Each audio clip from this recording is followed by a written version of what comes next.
اعوذ باللہ من الشیطان اللعین الرجیم بسم اللہ الرحمن الرحیم الحمد للہ رب العالمین الحمد للہ کما هو اہلہ والصلاة والسلام علی سید المرسلین وخاتم النبیین ابی القاسم محمد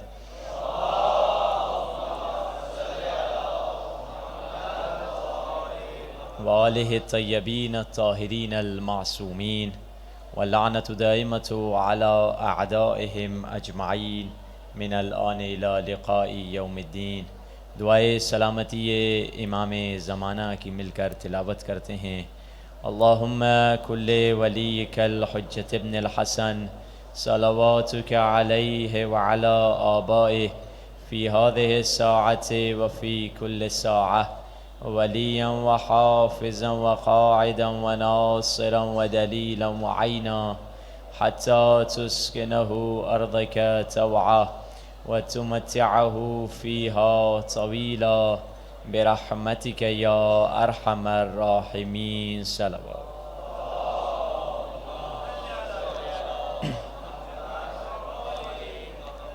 أما بعد فقد قال الله سبحانه وتعالى في كتابه المجيد وفرقانه الحميد وقوله الحق وهو أصدق الصادقين بسم الله الرحمن الرحيم بقية الله خير لكم إن كنتم مؤمنين صلوات۔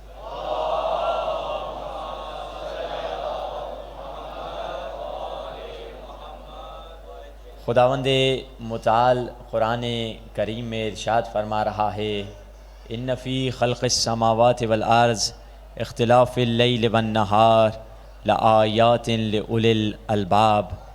زمین میں، آسمان میں، ستاروں میں، چاند میں، یہ سورج کے ابھرنے میں، یہ چاند کے ڈوب جانے میں، یہ دن کے آنے میں، یہ رات کے جانے میں اللہ کی نشانیاں چھپی ہوئی ہیں۔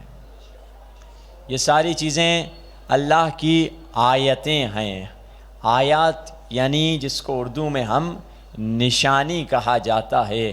سورج کا نکلنا ایک آیت ہے، چاند کا چمکنا ایک آیت ہے، دن کا آنا ایک آیت ہے، رات کا چلے جانا ایک آیت ہے۔ مگر کیونکہ یہ ڈیلی بیسس پہ ہم دیکھ رہے ہوتے ہیں تو یہ آیتیں ہمارے لیے عادتیں بن جاتی ہیں، ہمیں روٹین لگتا ہے۔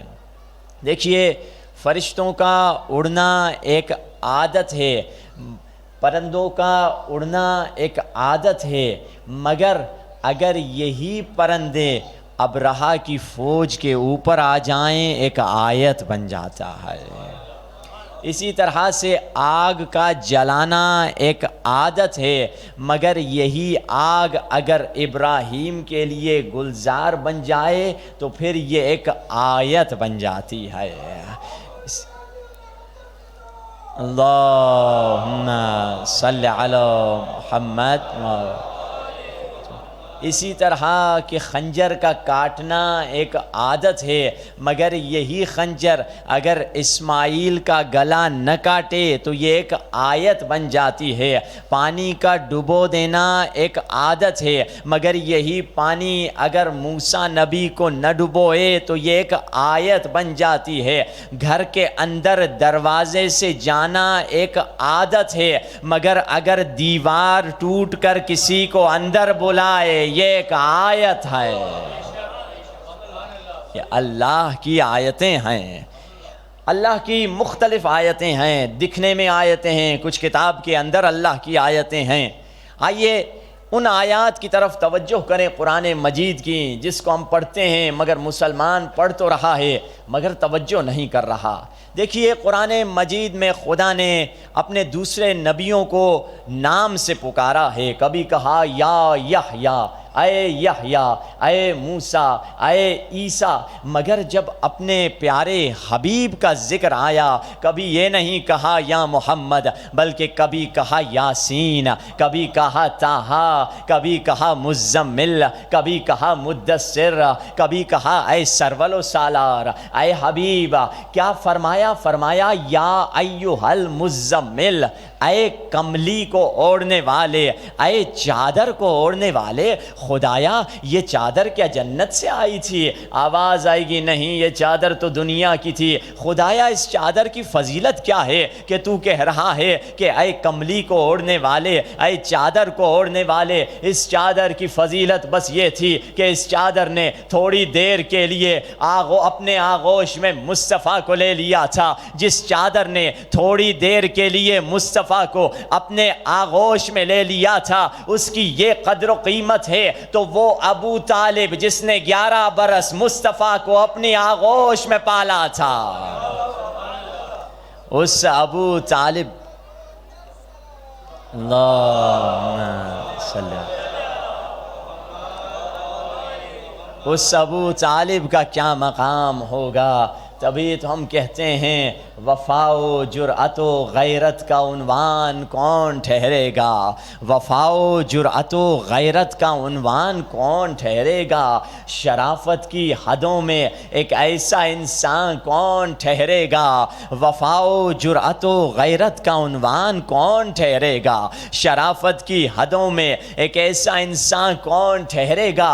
اگر شک ہے تجھے ناداں ابو طالب کے ایمان پر، بتائے مفتی دی پھر مسلمان کون ٹھہرے گا؟ کہ اگر ابو طالب نہ ہوتے تو رسالت کی سرپرستی کون کرتا؟ دیکھیے قرآن مجید میں اٹھا لیجئے، بسم اللہ الرحمن الرحیم، والضحی واللیل اذا سجا ما ودعک ربک وما قلا وللآخرۃ خیر لک من الاولی ولسوف یعطیک ربک فترضی الم یجدک یتیما فآوی۔ خدا قسم کھا رہا ہے، قسم سفیدی کی، قسم سیاہی کی، قسم روشنی کی، قسم ظلمت کی، قسم دن کی، قسم رات کی، حبیب ہم نے تمہاری پرورش کی ہے۔ عجیب ہے، قرآن اٹھا کر دیکھ لیجئے، قرآن میں خدا کا مزاج ایسے ہے، خدا کبھی کسی کافر کے فعل کو اپنی طرف نسبت نہیں دیتا۔ سورہ یاسین اٹھا لیجئے، سورہ یاسین میں آواز آئی فَعَزَّزْنَا بِثَالِثٍ وَأَرْسَلْنَا إِلَيْهِمُ اثْنَيْنِ، ہم نے 2 لوگوں کو بھیجا، پھر ان 2 کے بعد ہم نے تیسرے کو بھیجا، جبکہ تاریخ یہ بتاتی ہے ان 2 لوگوں کو اور تیسرے شخص کو حضرت عیسیٰ نے بھیجا، مگر خدا عیسیٰ کے فعل کو اپنی طرف نسبت دے رہا ہے۔ اور آگے بڑھیے، رسول خدا نے کنکر اٹھائے، مشرکوں کی طرف پھینکے، خدا کی آواز آئی قرآن میں وما رمیت اذ رمیت ولکن اللہ رما۔ حبیب یہ جو کنکر آپ نے پھینکے ہیں یہ آپ نے نہیں پھینکے، یہ ہم نے پھینکے ہیں، جبکہ رسول نے پھینکے تھے۔ خدا رسول کے فعل کو اپنی طرف نسبت دے رہا ہے۔ یاد رکھیے قانون یہ ہے کہ خدا یا تو کسی ولی کے فعل کو اپنی طرف نسبت دیتا ہے یا تو کسی نبی کے فعل کو اپنی طرف نسبت دیتا ہے۔ سورہ ضحیٰ میں خدا فرما رہا ہے والضحیٰ واللیل اذا سجا، قسم روشنی کی، قسم سیاہی کی، پھر فرمایا الم یجدکا یتیما فآوی، حبیب ہم نے تجھے یتیم پایا اور ہم نے تیری پرورش کی ہے۔ ہم ابو طالب کے ایمان کو ثابت نہیں کرتے۔ اے ابو طالب تیرے ولی خدا ہونے کی اس سے بڑھ کر کیا دلیل؟ جس یتیم کو تو پال رہا تھا خدا کہہ رہا ہے یہ تو نہیں، یہ ہم پال رہے ہیں۔ یہ ہے ابو طالب کا مقام۔ یہ آیتیں ہیں، ان آیتوں میں ہمیں تفکر کرنا ہے، ان آیتوں میں ہمیں سوچنا ہے۔ قرآن بھرا ہوا ہے ان آیتوں سے جن آیات میں انسان تفکر نہیں کرتا۔ نشانیاں ہیں، ان میں سے وہ نشانی جس پہ اکثر ہم پر اعتراض کیا جاتا ہے ایام ازاں میں، اس کے بعد بھی لوگ اعتراض کرتے ہیں کہ آپ یا علی مدد کیوں کہتے ہیں؟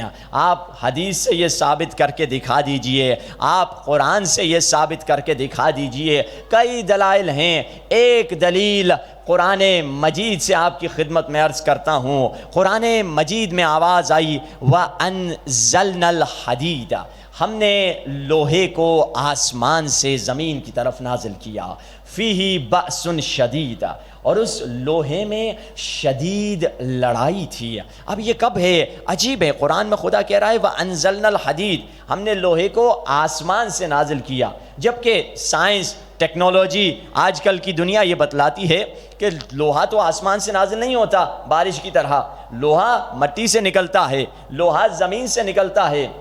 غیر مسلم ہم پر اعتراض کریں گے تمہارے قرآن نے کوئی غیر سائنٹیفک غیر عقلی بات کر دی کہ لوہے کو ہم نے آسمان سے نازل کیا، تو تمام مسلمانوں نے کہا ہاں ٹھیک ہے لوہا زمین سے نکلتا ہے، مگر تاریخ میں ایک ایسا لوہا تھا جو زمین سے نہیں نکلا تھا، جو آسمان سے نازل ہوا تھا۔ وہ کون سا لوہا تھا؟ مسلمانوں اور مشرکوں کے درمیان جنگ چل رہی تھی، علی علیہ السلام کی تلوار ٹوٹ گئی، مگر علی ٹوٹی ہوئی تلوار سے رسول کی حفاظت کر رہے تھے۔ علی رسول کے گرد ایسے طواف کر رہے تھے جیسے شمع کے گرد پروانہ طواف کر رہی ہوتی ہے، اور علی رسول اللہ کی حفاظت کر رہے تھے۔ لوگوں نے رسول اللہ کو اکیلے چھوڑ کر چلے گئے، مگر علی نے کبھی رسول کو اکیلا نہیں چھوڑا۔ خدا کی آواز آئی، اے فرشتوں دیکھو کیسے میرا علی میرے حبیب کی حفاظت کر رہا ہے۔ حوروں نے جنت چھوڑ دی، فرشتے علی کی جنگ کا نظارہ دیکھ رہے ہیں۔ ایک مرتبہ آسمان سے زمین کی طرف جبریل آئے اور ایک صدا گونجی، شاہ مرداں، شیر یزداں، قوت پروردگار، لا فتح الا علی، لا سیف الا ذوالفقار۔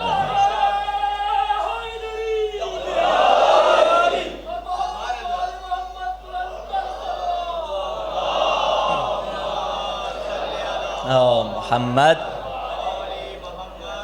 اس موقع پر جب کہ علی ٹوٹی ہوئی تلوار سے نبی کی حفاظت کر رہے تھے، شاہ محدث حق دہلوی اہل تسنن کے عالم ہیں، جلیل القدر عالم، کہتے ہیں رسول اللہ نے اس موقع پر مولا علی سے ایک جملہ کہا، اور اس جملے کو وہ فارسی شعر کی صورت میں لے کر آتے ہیں۔ کیا کہا رسول اللہ نے مولا علی سے؟ رسول اللہ نے فرمایا یا علی مرا از ان جماعت نگہ دار، حق نصرت بجا آور کہ وقت نصرت است۔ تین جملے رسول اللہ نے فرمائے کہ یا علی مجھے ان دشمنوں سے بچا اور نصرت کا حق، مدد کا حق ادا کر کہ مدد ہی کا وقت ہے۔ رسول اللہ کے تین جملوں کو خلاصہ کیا جائے، رسول اللہ نے یہی تو کہا تھا یا علی مدد، یا اسی لیے ہم کہتے ہیں وقت نزا لبوں پہ رہا یا علی مدد، وقت نزا لبوں پہ رہا یا علی مدد، اور قبر میں بھی میں کہہ اٹھا یا علی مدد۔ میری لحد میں وہ لمحہ بڑا عجیب تھا جب میں نے خود علی سے کہا یا علی مدد۔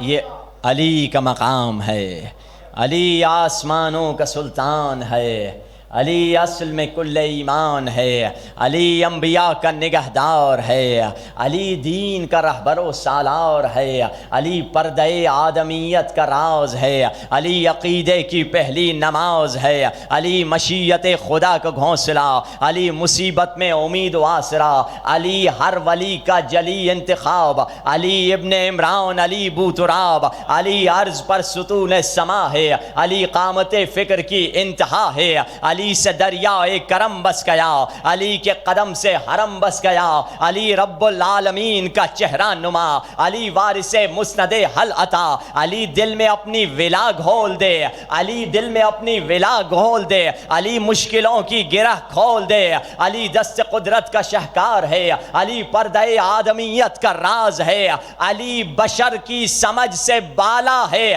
علی لگے زمین پر مگر عرش سے بھی والا ہے۔ یا اکبر یا رسول اللہ،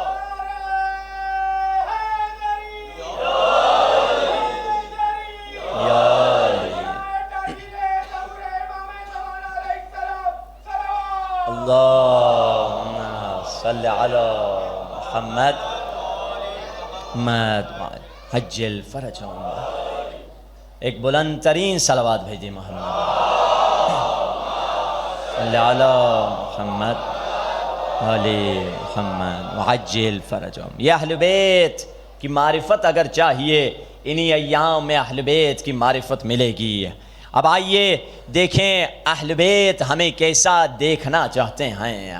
اہل بیت ہمیں اللہ کی محبت میں اس انداز سے ڈوبا ہوا دیکھنا چاہتے ہیں جس طرح سے اہل بیت نے اللہ کی محبت ہمیں سکھائی ہے. تبھی تو حدیث قدسی ہے, بڑی پیاری حدیث قدسی ہے. فرمایا خدا کہہ رہا ہے من طلبنی وجدنی, من وجدنی عرفنی, من عرفنی احبنی, من احبنی عاشقنی, من عاشقنی عاشقته ومن عاشقته قتلته ومن قتلته فانا دیته. خدا کہہ رہا ہے جس نے میری تلاش کی اس نے مجھے پا لیا, اور جس نے مجھے پا لیا اس نے میری معرفت حاصل کر لی, اور جس نے میری معرفت حاصل کر دی وہ میرا محب بن گیا. جو میرا محب بن گیا پھر وہ میرا عاشق ہو گیا, اور پھر جو میرا عاشق ہو گیا میں بھی اس کا عاشق ہو گیا, اور جس کا میں عاشق ہو گیا میں نے اس کو قتل کر ڈالا, اور جسے میں نے قتل کر ڈالا میں خود اس کو دیت اور کفارہ دوں گا, اور جس کو میں کفارہ دوں گا اس کا کفارہ میں خود خدا بن جاؤں گا. میں خود خدا اس کی دیت ہوں. اب میں اس کو خود عطا کر دوں گا, اس کو جس کو خدا مل گیا اور اس کو کیا چاہیے. تبھی تو کربلا میں اسٹوڈنٹس سے گئے تھے زیارت کے لیے اسکول کی طرف سے, تو جب واپس آئے ہوٹل میں بچے ایک دوسرے سے پوچھنے لگے تم نے کیا مانگا. ہمارے ٹیچر نے تو بتایا تھا ذریعے امام حسین کو جب دیکھو گے 3 دعائیں مستجاب ہوں گی. کسی نے کہا میں نے دولت مانگی, کسی نے کہا میں نے پیسے بھی مانگے, ماں کی شفا مانگی. 3 الگ الگ دعائیں بتائیں. ایک بچہ تھا اس سے پوچھا گیا تم نے کیا مانگا, اس نے کہا میں نے تینوں دعائیں یہی مانگی کہ مجھے حسین مل جائے, مجھے حسین مل جائے, مجھے حسین مل جائے. بچے ہنس کے کہنے لگے پہلی دعا تو ٹھیک تھی, دوسری دعا کچھ اور کر دیتے, تم نے پھر سے وہی مانگا. تو بچہ خاموش ہو گیا, مگر ایک درویش کھڑا ہوا تھا سائیڈ میں, اس نے کہا اسی نے تو بہترین دعا مانگی ہے, جسے حسین مل گیا اسے ہر شے مل گئی ہے. زندہ باد زندہ باد زندہ باد. بے شمار بے شمار یا علی یا علی مدد علی مدد حق ہے. تو اب خدا کی محبت کا نور جس کے دل میں آ گیا, اولیاء خدا کی محبت کا نور جس کے دل میں آ گیا, اہل بیت کی محبت کا نور جس کے پاس آ گیا, اسے ہر شے مل جاتی ہے. یہی وہ محبت ہے جس کو شیطان ہم سے چھیننا چاہتا ہے. کیسے؟ ایک دل میں 2 محبتیں جمع نہیں ہو سکتی, یا خدا کی محبت یا دنیا کی محبت, یا حسین کی محبت یا مال کی محبت. ایک دل میں 2 محبتیں نہیں جمع ہو سکتی. حضرت عیسیٰ ہیں, دیکھیے جن لوگوں کو محبت نہیں ہوتی وہ کبھی قربانی دینا نہیں چاہتے. حضرت عیسیٰ کا صحابی ہے, حواریون میں سے ایک ہے. حضرت عیسیٰ نے کہا پیسے سے 1 دینار نکالا اور اپنے صحابی سے پوچھا تمہارے پاس کتنے دینار ہیں. اس نے کہا میرے پاس 2 دینار ہیں. کہا جاؤ 3 روٹیاں لے کر آ جاؤ. یہ روٹیاں لینے کے لیے جاتا ہے, 3 روٹیاں لیتا ہے, کہتا ہے میں نے تو 2 دینار خرچ کیے ہیں. حضرت عیسیٰ نے 1 دینار خرچ کیا ہے. دسترخوان پہ بیٹھیں گے, 1.5 روٹی وہ کھائیں گے, 1.5 روٹی میں کھاؤں گا, تو ایسے کرتا ہوں راستے میں 1 روٹی خود ہی کھا لیتا ہوں. یعنی ایک روٹی کی قربانی دینے کو تیار نہیں تھا حضرت عیسیٰ کی خاطر. 1 روٹی کھا کے آ جاتا ہے. حضرت عیسیٰ کہتے ہیں تیسری روٹی کہاں ہے؟ کہتے ہیں روٹی تھوڑی مہنگی تھی اسی لیے 2 ہی روٹیاں ملی تھیں. کہا ٹھیک ہے. حضرت عیسیٰ کھا لیتے ہیں اور ایک ایسی جگہ پہ اس کو لے کے جاتے ہیں جہاں سامنے دریا ہوتا ہے. حضرت عیسیٰ کہتے ہیں اپنا ہاتھ میرے ہاتھ میں رکھو. ہاتھ میں رکھتا ہے تو دریا کو جب حضرت عیسیٰ کراس کرتے ہیں دریا ان کے لیے پانی بن جاتا ہے. یہ بھی حضرت عیسیٰ کے ساتھ چلتا ہے. جب دریا کراس کرتا ہے حضرت عیسیٰ پوچھتے ہیں تمہارا ایمان کس لیول پر ہے؟ یہ چیخ کہتا ہے میرا ایمان عروج پر ہے. آپ آج تو خود خود پانی پہ چلے ہمیں بھی پانی پہ چلایا۔ حضرت عیسیٰ پوچھتے ہیں بتاؤ وہ تیسری روٹی کس نے کھائی تھی؟ وہ کہتا ہے نہیں قبلہ تیسری روٹی تھی ہی نہیں۔ یہ دیکھیے دنیا کی محبت اگر کسی کے دل میں آ جائے، صاف صاف نبی کو جھوٹ بولے جا رہا ہے۔ اور آگے بڑھے، حضرت عیسیٰ نے ہرنیں دیکھی گھوم رہی تھی، ایک ہرن کو اپنی طرف بلایا، ذبح کیا، اس کو کھایا، اور کھانے کے بعد کہا قم باذن اللہ، ساری ہڈیاں سمٹتی گئیں، گوشت چڑھ گیا، ہرن زندہ ہو گئی، دوڑتی ہوئی چلی گئی۔ یہ چیخنے لگا آپ پہلے انسانوں کو زندہ کرتے تھے، آج آپ نے جانور کو زندہ کر دیا۔ اے نبی خدا میرا ایمان آخری لیول پر ہے۔ تو نبی خدا نے پھر سے پوچھا بتاؤ وہ تیسری روٹی کس نے کھائی تھی؟ اس نے کہا کوئی تیسری روٹی نہیں تھی۔ حضرت عیسیٰ چاہتے تھے اس کو ہدایت دیں، مگر وہ ہدایت کے رستے کو جھوٹ سے بند کر رہا تھا۔ تبھی تو حدیث میں ہے اللہ نے تمام برائیوں کو ایک کمرے میں بند رکھا ہے اور اس کمرے کی چابی کو جھوٹ قرار دیا ہے۔ اب آگے بڑھے حضرت عیسیٰ نے دیکھا اس کے دل میں دنیا کی محبت ہے، نکالوں۔ حضرت عیسیٰ جاتے ہیں کسی پہاڑ کے قریب، 3 سونے کی اینٹیں نکالتے ہیں اور کہتے ہیں ایک اینٹ میری ہے، ایک تمہاری ہے، اور تیسری اینٹ اس کی ہے جس نے تیسری روٹی کھائی ہے۔ فوراً یہ کہتا ہے میں نے تو تیسری روٹی کھائی تھی حضور، میں جھوٹ بول رہا تھا۔ حضرت عیسیٰ نے کہا ہمیں تمہاری دولت کی ضرورت نہیں، تینوں اینٹیں تم لے لو، اور چلے جاتے ہیں۔ اب یہ سوچتا ہے کیسے ان اینٹوں کو گھر لے کر جاؤں۔ 3 لٹیرے آتے ہیں، دیکھتے ہیں ایک شخص ہے، 3 سونے کی اینٹیں ہیں اور اکیلا کھڑا ہوا ہے، اس کو ایک مرتبہ یہ لوگ قتل کر دیتے ہیں، اور لٹیرے 3 اینٹیں آپس میں تقسیم کر دیتے ہیں، اور ان کو بھوک لگتی ہے۔ ان میں سے ایک شخص کہتا ہے میں جا کے کھانا لے کر آتا ہوں۔ وہ کھانا لینے کے لیے جاتا ہے اور وہ سوچتا ہے کیوں نہ میں کھانے میں زہر ملا دوں، تینوں اینٹیں خود رکھ لوں۔ اور وہ 2 جو بیٹھے ہوئے ہوتے ہیں وہ کہتے ہیں کیوں نہ اس کو ہم قتل کر دیں، 1.5 اینٹ آپس میں تقسیم کر لیتے ہیں۔ جب وہ پلٹتا ہے اس کو وہ قتل کر دیتے ہیں، زہریلا کھانا کھاتے ہیں، وہ مر جاتے ہیں۔ اور کچھ دیر کے بعد حضرت عیسیٰ کا وہاں سے گزر ہوتا ہے۔ حضرت عیسیٰ دیکھتے ہیں سونے کی 3 اینٹیں ہیں، 4 لاشیں پڑی ہوئی ہیں، زہریلا کھانا پڑا ہوا ہے۔ اس وقت حضرت عیسیٰ فرماتے ہیں دنیا اپنے چاہنے والوں کے ساتھ یہی سلوک کیا کرتی ہے۔ انسان جس کے دل میں دنیا کی محبت آ جائے، نبی کو صرف جھوٹ نہیں بلکہ نواسۂ نبی کے قتل میں بھی شرکت کرتا ہے انسان۔ وہی لوگ تھے جو دنیا دار تھے جنہوں نے قتل حسین میں شرکت کی ہے۔ اس کا امتحان کب پتہ چلے گا میں دنیا دار ہوں یا نہیں؟ اگر میں خمس نکالنے میں جھجکتا ہوں، سمجھ جانا چاہیے مجھے کہ میں بھی اسی حواری کی طرح ہوں جو سونے کی اینٹوں کے پیچھے تھا۔ میں جب دولت مولا کے لیے خرچ نہیں کر سکتا، میری مثال اسی کی طرح ہے جو تیسری روٹی حضرت عیسیٰ کو دینا نہیں چاہتا تھا۔ اگر میں راہ اہل بیت میں خرچ نہیں کرنا پسند کرتا تو میرے اندر دنیا کی محبت ہے۔ تبھی تو امام محمد تقی سے کسی نے کہا مولا خمس معاف کر دیجئے۔ مولا نے بہت سخت اور جلالی انداز میں جواب دیا۔ مولا نے فرمایا کہ تو سمجھتا ہے تیرے خمس، تیرے 2 ٹکے، تیرے 2 روپے، تیرے 2 دینار کے ہم محتاج ہیں؟ یہ خمس کی ہمیں ضرورت نہیں، یہ خمس اللہ نے رکھا اسی لیے تاکہ تمہارا مال پاک ہو سکے، تمہارے دل سے دنیا کی محبت نکل سکے اور تمہارے دل کے اندر خدا کی محبت کا نور داخل ہو جائے۔ یہ خود اللہ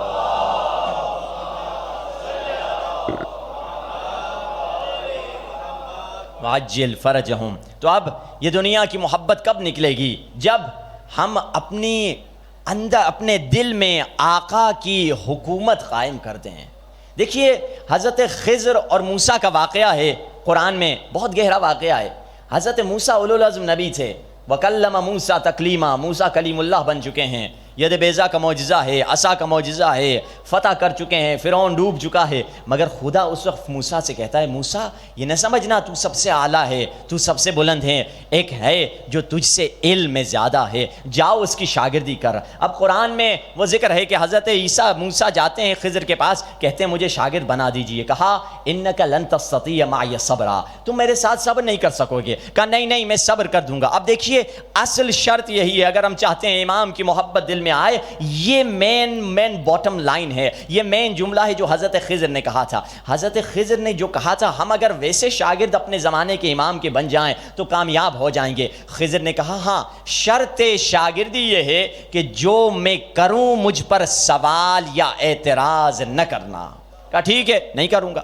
آگے گئے، ایک کشتی والے، کسی نے کشتی میں جگہ نہیں دی نبیوں کو، ایک شخص نے جواب جگہ دی تو نبیوں کو بٹھا دیا، اس نے احسان کیا، مگر حضرت خضر چاقو نکالتے ہیں، کشتی میں سوراخ کرتے ہیں۔ موسیٰ کہتے ہیں ارے یہ کیا کر رہے ہیں آپ اس نے ہمیں پہ احسان کیا، کشتی دی، آپ کشتی میں سوراخ کر رہے ہیں۔ خضر نے کہا کیا میں نے تمہیں نہیں کہا تھا مجھ پر اعتراض نہ کرنا؟ کہا ٹھیک ہے معاف کر دیجیے گا، آئندہ اعتراض نہ کروں گا۔ کشتی سے اترتے ہیں، ایک جوان آ رہا ہوتا ہے، خضر زور سے اسے مکہ مارتے، وہیں پہ آن دا اسپاٹ جوان مر جاتا ہے۔ کہتے ہیں یا اللہ، ادھر تو سوراخ کشتی میں، یہاں تو بندہ مار دیا آپ نے، انسان کو قتل کر دیا ہے، اب میں کیسے چپ رہا ہوں؟ اعتراض کیا۔ خضر نے فوراً کہا میں نے تمہیں نہیں کہا تھا کہ مجھ پر اعتراض نہ کرنا، میری شاگردی کا حق یہ ہے، کیونکہ تم باطن کے علم سے بے خبر ہو۔ تو فوراً خاموش ہو گئے۔ ایک ایسے گاؤں میں پہنچے خضر اور موسیٰ جہاں کے گاؤں والوں نے انہیں کھانا بھی نہیں دیا، پانی بھی نہیں دیا، پریشان سے، بڑی مشکل سے کچھ کھایا۔ وہاں ایک دیوار ٹوٹ رہی تھی۔ موسیٰ سے خضر نے کہا موسیٰ چلو اس ٹوٹی ہوئی دیوار کو بناتے ہیں۔ موسیٰ نے کہا یہ ایسے کمبخت گاؤں والے ہیں، ان کے لیے ہم ٹوٹی ہوئی دیوار کیوں بنائیں؟ خضر نے کہا یہی راستہ ہے تمہاری اور میری جدائی کا، تم مجھ پر اعتراض کیے جا رہے ہو، تم میرے ساتھ نہیں رہ سکتے۔ تو کہا کہ بتا تو دیجئے کہ میرے یہ جو سوالات ہیں ان کے جوابات کیا ہیں؟ تو موسیٰ سے کہا خضر نے وہ جو کشتی کو ہم نے سوراخ کیا تھا اس نے ہم پر احسان کیا تو ہم نے بھی اس پر احسان کیا۔ کیوں؟ کیونکہ اچھی کشتیوں کو بادشاہ قبضہ کر رہا تھا، ہم نے کشتی میں سوراخ کر دیا کہ کشتی ٹوٹی ہوگی، اس کا کاروبار ٹوٹی کشتی سے بھی چل سکتا ہے، تو ایک طرح سے ہم نے اچھا کیا۔ وہ بچہ جس کو ہم نے قتل کیا، ہم باطن میں دیکھ رہے تھے وہ بچہ قاتل تھا، قتل کی سزا قتل ہی ہوا کرتی ہے، اسی لیے ہم نے اس کو قتل کیا۔ اور یہ جو دیوار دیکھ رہے ہو ہم بنا رہے ہیں، اس کی وجہ یہ ہے اس دیوار کے نیچے یتیموں کا مال ہے، اور اگر یہ مال ظاہر ہو جائے گا دیوار کے ٹوٹنے کے نتیجے میں تو کیا ہوگا؟ اسی گاؤں والے خراب لوگ اس مال یتیم پر قبضہ کر دیں گے، اور یہی وہ وجہ تھی۔ اب دیکھیے اس سے پہلے کہ میں آگے بڑھوں ایک بریکٹ کھولوں، لوگ آج کل ہم پر اعتراض کرتے ہیں ارے دین تو ایک ہے، مجتہدوں میں اختلاف کیوں ہے؟ کوئی کیا کہہ رہا ہے، کوئی کیا کہہ رہا ہے، چاند تو ایک ہی ہوتا ہے، دین تو ایک ہوتا ہے، اختلافات مجتہدوں میں کیوں ہیں، مراجع میں اختلافات کیوں ہیں؟ میں ان سے کہوں گا بھائی یہ تو غیر معصوم مرجع ہیں، ایک ہی خدا کے دو معصوم نبی ہیں، ایک فتویٰ دے رہا ہے سوراخ کرنا واجب ہے کشتی میں، دوسرا فتویٰ دے رہا ہے حرام ہے، ایک فتویٰ دے رہا ہے قتل کرنا نوجوان کو واجب ہے، ایک کہہ رہا ہے حرام ہے، ایک فتویٰ دے رہا ہے دیوار بنانا واجب ہے، ایک کہہ رہا ہے دیوار بنانا حرام ہے۔ کیوں فتووں میں اختلاف آتا ہے؟ کیونکہ علم میں اختلاف ہے۔ خضر کا علم باطنی علم تھا، موسیٰ کا علم ظاہری علم تھا۔ جب علم میں اختلاف آتا ہے تو فتوے میں بھی اختلاف آ جاتا ہے۔ اور ان ایام میں یاد رکھیے لوگ ان ایام میں خصوصاً ایک دوسرے کے اندر بیداری ایجاد کیجئے کہ ہمیں اپنے زمانے کے امام کے نمائندوں کا بھی دفاع کرنا چاہیے۔ ایسی لوگوں کو اجازت نہ دیں کہ جو مراجع یا علماء یا بزرگ مجتہدین کے خلاف باتیں کیا کرتے ہیں۔ کیوں؟ کیونکہ یہ ہماری ریڈ لائن ہیں، یہی وہ ہیں جو جنہوں نے دین کو غیبت کے زمانے میں بچایا ہے، یہی وہ ہیں جنہوں نے ہر دور میں دین کی حفاظت کی ہے۔ درس سیکھنا ہے تو انہی سے سیکھیے کہ جب مسلم ابن عقیل امام وقت کے نمائندہ آئے تھے تو کوفیوں نے کیا کہا؟ جب تک حسین نہیں آتے ہم قیام نہیں کریں گے۔ نمائندے کو انہوں نے اگنور کر دیا، نتیجہ کیا ہوا کہ خود نمائندے بھی شہید ہوئے، اور 10 محرم کو حسین ابن علی بھی شہید ہو گئے۔ کوفے کے کوفیوں نے ہمیں سبق دیا ہے کہ ہمیں امام اگر غیبت میں ہیں، امام اگر ظاہر نہیں ہیں، ہم امام کو یہ ثابت کر کے دکھائیں اے امام زمانہ آپ غیبت میں ہیں مگر ہم آپ کے نمائندے کی ایسی اطاعت کریں گے جیسے امام زمانہ کی اطاعت کرنی ہے۔ کیوں؟ کیونکہ ہماری ریپوٹیشن بہت خراب ہے، 11 امام ہمارے سامنے شہید ہو چکے ہیں، ہم امام کی حفاظت نہ کر پائے، ہم امام کو بچا نہ پائے۔ ہمیں یہ مولا کو ثابت کرنا ہے، مولا اگر غیر معصوم کی ہم ایسی اطاعت کر سکتے ہیں تو جب آپ کا ظہور ہوگا تو ہم کیسی اطاعت کریں گے؟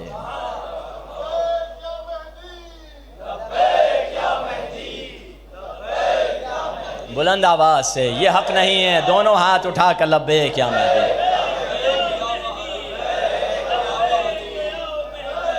یا مہدی، لبیک یا مہدی۔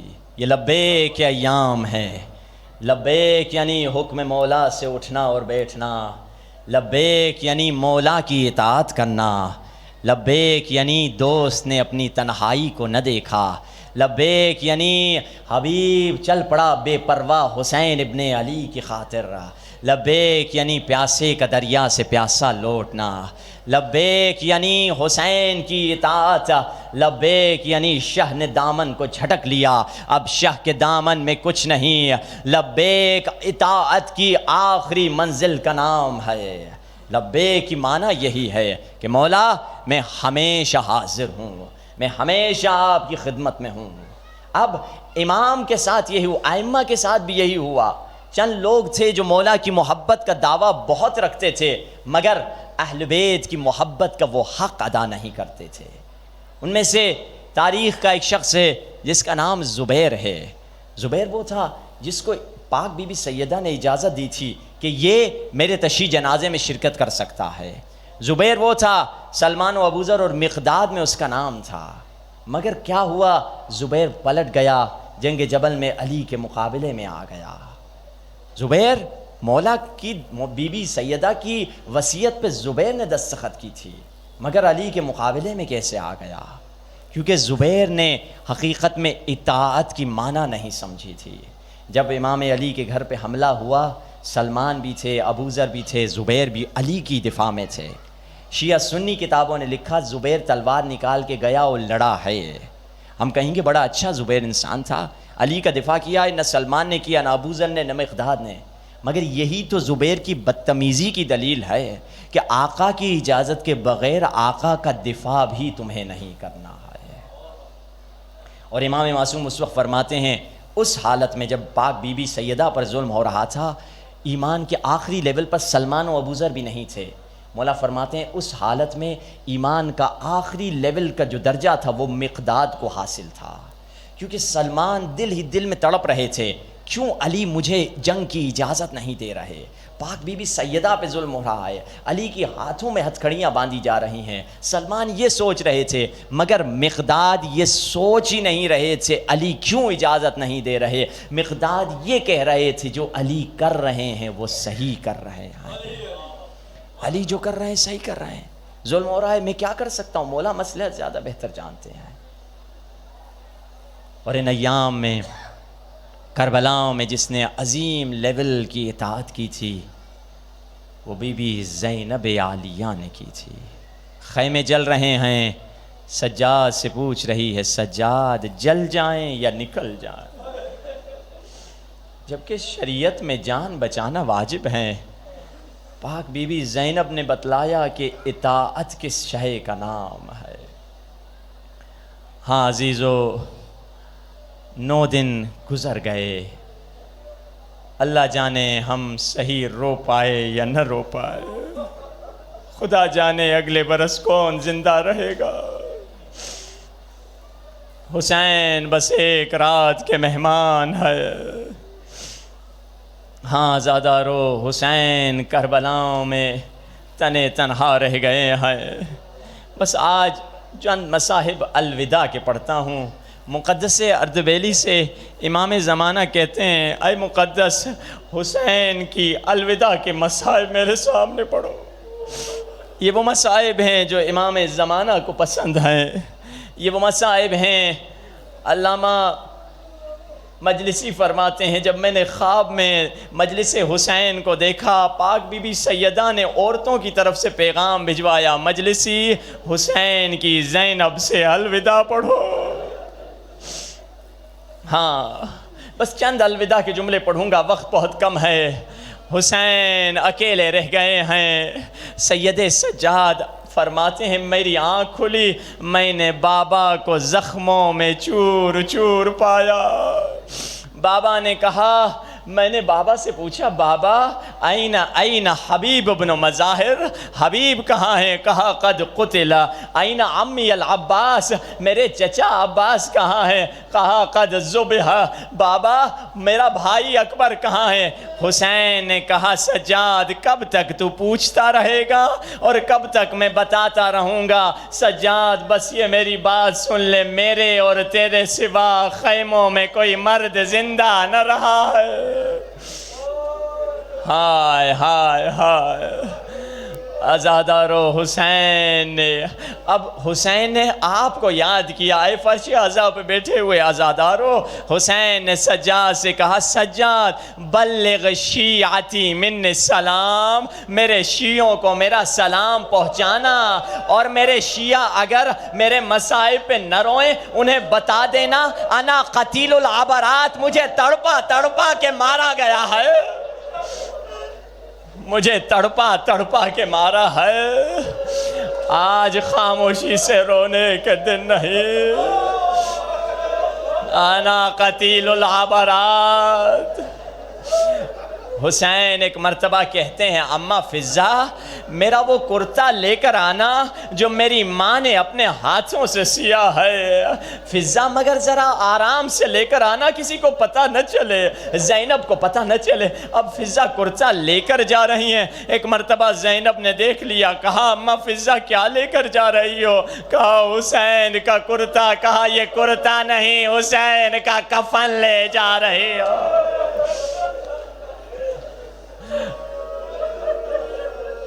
اللہ اللہ، حسین خیموں سے نکلے، راوی کہتا ہے نظر یمیناً و شمالا، غریب سید نے دائیں بائیں دیکھا، اکبر میں نے تجھے سہارا دیا تھا، عباس میں نے تجھے سہارا دیا تھا، مگر راوی کہتا ہے ایک پردے دار بی بی خیموں سے نکلی، بھیا میں تجھے سہارا دوں گی۔ زینب نے حسین کو سہارا دیا۔ ایک مرتبہ حسین جانا چاہتے ہیں، ایک مرتبہ بی بی زینب فرماتی ہیں بھیا مجھے اماں کی وصیت یاد آئی، ذرا سواری سے اتر جانا۔ کیا وصیت ہے؟ اماں نے مجھے کہا تھا جب حسین مقتل کی طرف جا رہے ہو تو حسین کی گردن کا بوسہ لے لینا۔ ہائے ہائے، حسین نے فرمایا بہن زینب مجھے بابا علی کی وصیت یاد آئی۔ کیا وصیت تھی؟ حسین اپنی بہن زینب کے بازو اور ہاتھ چوم لینا۔ حسین ذوالجنا پہ بیٹھے، ذوالجنا چل نہیں رہا، اے ذوالجنا بس آخری زحمت مجھے مقتل تک پہنچا دے۔ ذوالجنا نے زمین کی طرف دیکھ کے بتایا آقا سکینہ میرے قدموں سے لپٹی ہوئی ہے۔ حسین گھوڑے سے اترے، علماء ایک درد بھرا مکالمہ بتاتے ہیں۔ حسین نے سکینہ سے کہا سکینہ اماں کے پاس چلی جاؤ۔ سکینہ کہتی ہے بابا مقتل نہ جائیے، بھیا اکبر بھی گئے واپس نہ آئے، چچا عباس پانی کا کہہ کر گئے واپس نہ آئے۔ بیٹی مجھے طفلی کا وعدہ نبھانا ہے، مجھے دین بچانا ہے۔ اب سکینہ نے اللہ جانے کیا کہا، علماء ایک درد بھرا مکالمہ بتاتے ہیں۔ سکینہ امام حسین سے کہتی ہے بابا میں آپ کے سینے پہ سونے کی عادی ہوں، میں کہاں سوؤں گی؟ حسین نے فرمایا اماں کے ساتھ سو جانا۔ سکینہ کہتی ہے اماں کے پاس تو علی اصغر سوتے ہیں۔ حسین فرماتے ہیں اب جگہ بدل گئی، علی اصغر ہمارے سینے پہ۔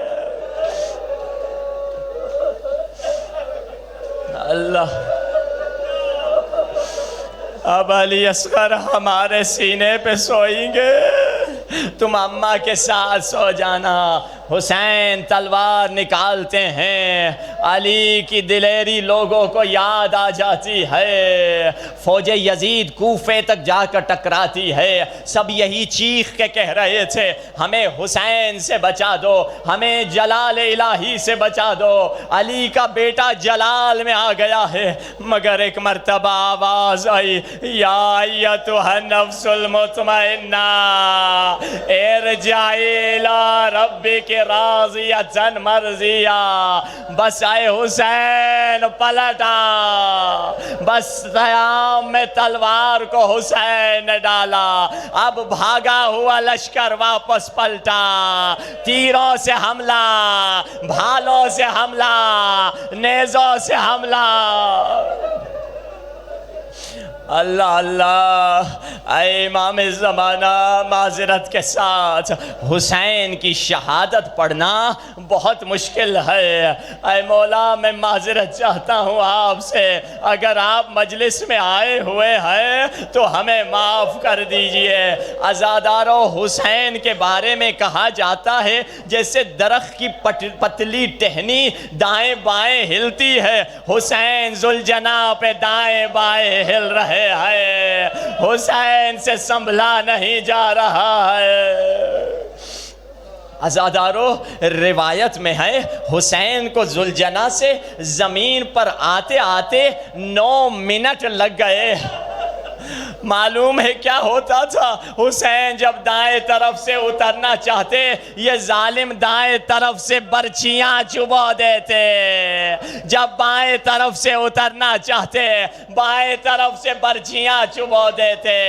سید کبھی ادھر کبھی حسین ادھر۔ اللہ اللہ، سن سکو گے معذرت کے ساتھ، سنان کہتا ہے میں حسین کو گراتا ہوں زینے فرس سے، ذوالجناح سے میں گراتا ہوں۔ کیا کرتا ہے؟ ایک نیزہ اٹھاتا ہے، نیزہ حسین کی طرف پھینکتا ہے، سینے میں نیزہ گھسا، کمر سے نکلا، مگر حسین نہ گرے۔ حرملہ نے کہا میں گراتا ہوں۔ حرملہ نے کیا ظلم کیا؟ بس یہ تیر لگا، حسین زمین پہ آئے، 3 بھالوں والا تیر حسین کی پیشانی پہ لگا، زین سے زمین پہ آ گئے حسین۔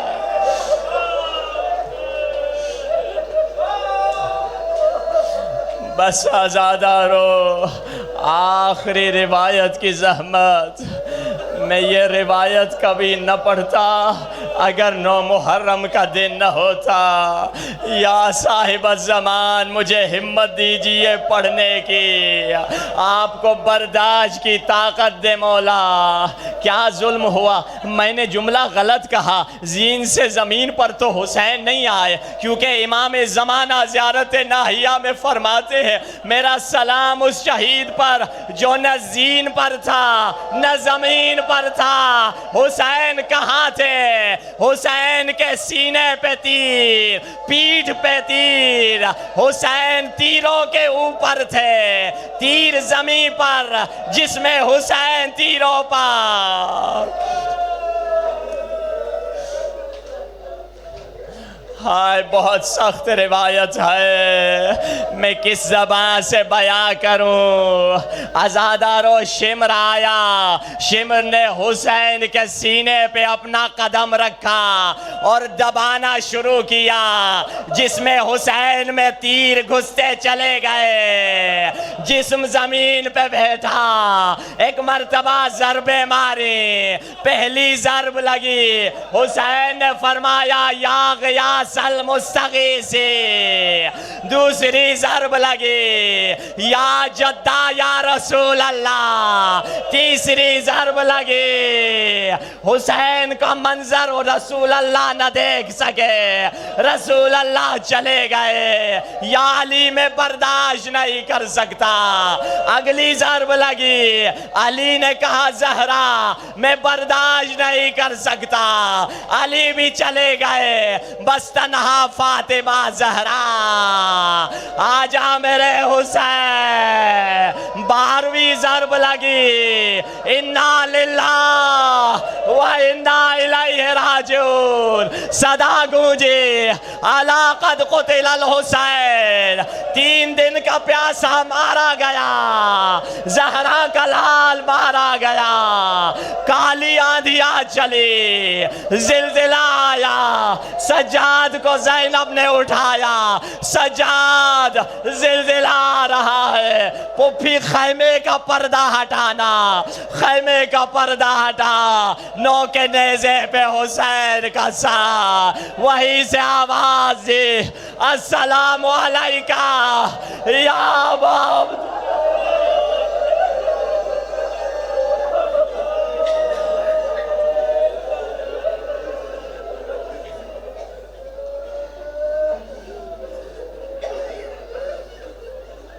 اللہ رحمة الله على القوم الظالمين سيعلم الذين ظلموا أي منقلب ينقلب بار اللہ ہماری اس خلیل سے وعدہ قبول توفیق اطاعت اور عبادت عطا گناہوں سے دور رہنے کی توفیق بزرگوں کو صبر اور استقامت عطا خواتین کو حیا اور عفت عطا علماء کو زہد و نصیحت عطا سننے والوں کو عمل کرنے کی توفیق عطا بار الہ جو مومنین و مسلمین دنیا کے جس کونے میں بھی رہتے ہیں ان کی جان و مال و ناموس کی حفاظت فرما ظالم جو ظلم کر رہے ہیں انہیں نیست و نابود فرما ہمارے مولا و آقا کے ظہور میں تعجیل فرما بار الہ زندگی میں زیارت حسین نصیب فرما مرنے کے بعد شفاعت حسین نصیب فرما مولا امام زمانہ کے قدموں پہ شہادت کی سعادت نصیب فرما